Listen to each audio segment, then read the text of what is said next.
विलियन बायोमेड limited ये एक company है जो कि बी2बी बिजनेस में काम करती है। ये क्या काम करती है? ये जो फार्मास्यूटिकल जो कंपनीज होती हैं उनको माल सप्लाई करती है, जिससे अपने अच्छे से पढ़ सकते हैं, जैसे ओरल लिक्विड्स हो गया, ड्राई सिरप हो गया, सैचेट्स हो गए, एक्सटर्नल प्रिपरेशंस, बेटा नॉन बेटा लैक्टम टैबलेट्स, कैप्सूल्स, या फिर जो न्यूट्रिशनल फूड सप्लीमेंट्स बनते हैं, उन सब के अंदर जो रॉ मटेरियल यूज़ होता है, जो फॉर्मुलेशंस यूज़ होते हैं, केमिकल्स यूज़ होते हैं, वो सब कुछ ये कंपनी प्रोवाइड करती है।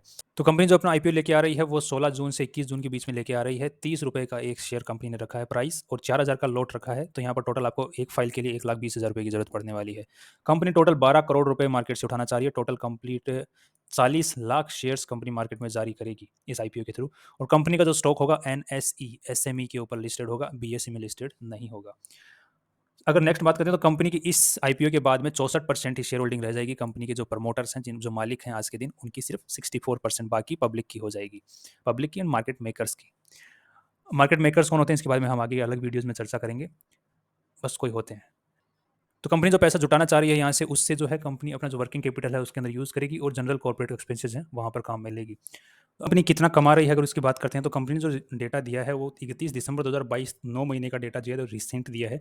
उसके अंदर कंपनी जो है 9 करोड़ का माल बेच रही है, जिसके ऊपर 1 करोड़ 28 लाख का प्रॉफिट कंपनी ने नेट कमाया है 9 महीने के अंदर। तो यहाँ पर अगर 1 साल का अगर डेटा उठा के देखें तो सेल के अकॉर्डिंग ये 12 करोड़ का सेल हो जाएगा यहाँ पर। और ये डेटा जो है ये बढ़ जाएगा तकरीबन 1 करोड़ 50 लाख के आसपास में होने की उम्मीद है। एज पर रिसेंट डेटा अपने को क्लियरली नजर आ रहा है कि कंपनी का जो खुद का पैसा है वो तकरीबन 5 साढ़े 5 करोड़ के आसपास में है, और जो टोटल लॉन्ग टर्म बोरोइंग है वो 6 करोड़ के आसपास में है। तो ये हो गया 11.5 करोड़ रुपए।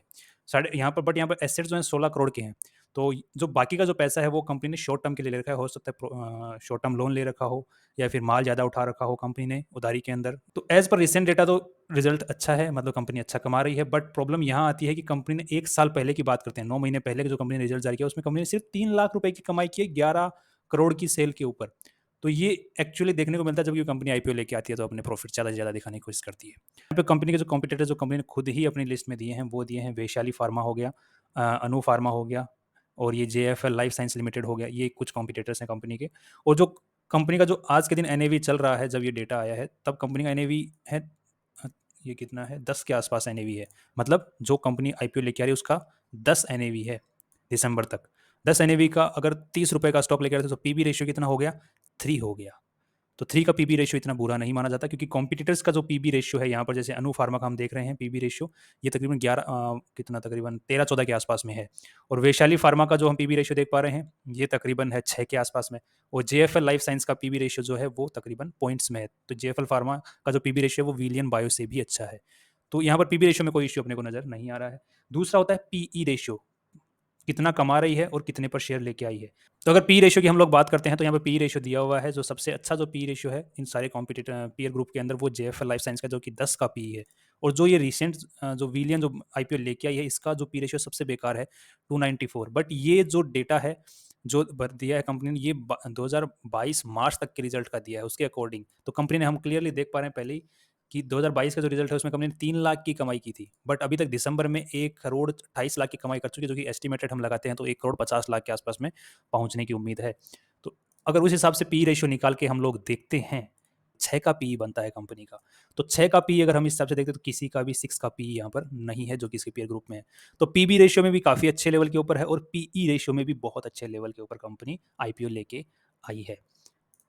सो फाइनली ये जो कंपनी के वैल्यूएशन डिसाइड करते हैं, ये कौन करते हैं? Lead managers. और लीड मैनेजर्स ये पहला आईपीओ तो लेके आई नहीं है, पहले भी आईपीओ लेके आई है।